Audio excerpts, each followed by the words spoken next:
Ito na nga, ako'y paalis na uli at nararamdaman na malungkot kami. Although, pinipigil ang maiyak ng mga bata. Kunyari, kwentuhan lang.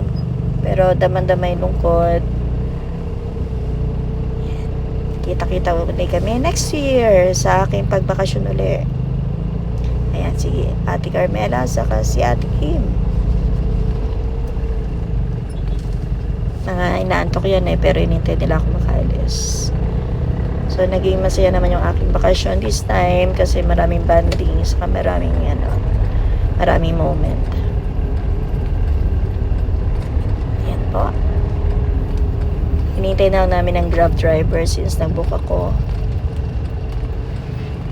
Kaya, ayun, bilin sa mga bata kung ano mga dapat gawin.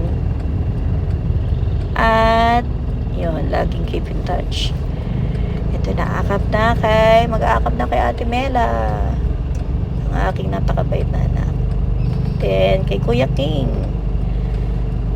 Then, kay Regine. Akap na kay Regine. Isa sa kambal.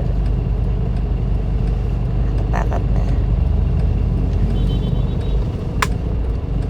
Then, ang aking isang kambal din. Sige.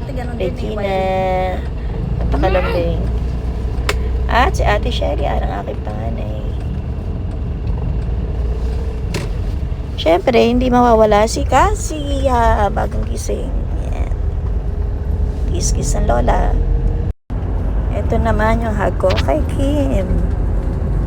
Yan, nagkasikaso sa akin. Sa aking bakasyon. Dumating na yung Grab driver ng Isuzu. So, ayan. Nagwapay na ako sa kanila. Samantalang si Kim at si Cassie natito ko sa sasakyan. So, see you again sa March, mga anak. Love ko kayo. And thank you for the bonding and moment. Love you all.